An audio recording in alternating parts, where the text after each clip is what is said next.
Hi friends, మేము Hosur couples వినాయకుని పండగ కదా, దానికొచ్చి శిల్పక్క వాళ్ళ ఇంట్లో వినాయకుని పెట్టిండ్రి. మమ్మల్ని ఇన్వైట్ చేసిండ్రి. వినాయకుని ఎట్లా కూకబెట్టిండారో చూస్తాం రాండా. ఆ నీళ్ళ పువ్వులు ఎంత బాగా డెకరేషన్ చేసి పెట్టిండారో జాస్తి ఇష్టమయ్యే నాకు. ఆమెకి వినాయకుని గౌరమ్మని అంతా ఎంత బాగా డెకరేషన్ చేసి పెట్టిండారు చూడండా, బాగుంది చూసేదానికే.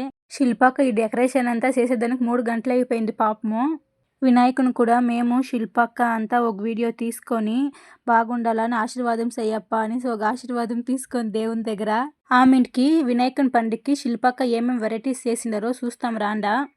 వినాయకునికి జాస్తి ఇష్టమైన కుడుములు, వడ్లు, ఆమెకి వచ్చేసి ఉర్గడ్లు పల్లెము, ఆమెకి పెద్ద సుండలు, పెద్ద శనగల సుండలు, ఆమెకి పెసలబ్యాళ్ళు, పూరి, అన్నము, సాంబారు అంతా చేసిండ్రి. అంతా కడుపు నింకా తినేసి ఆమెకి పసుపు కుంకుమ అంతా ఇచ్చి పసుపు కుంకుమ అంతా పెట్టుకొనేసి ఆమెకి ఆడబిడ్డలకి వకాకు, అంటుపండ్లు, ఫ్రూట్స్ అంతా ఇస్తారు కదా, అదంతా తీసుకొనేసి ఓకే కా బాయ్ అని చెప్పేసి ఇంటికి వచ్చేస్తుంది.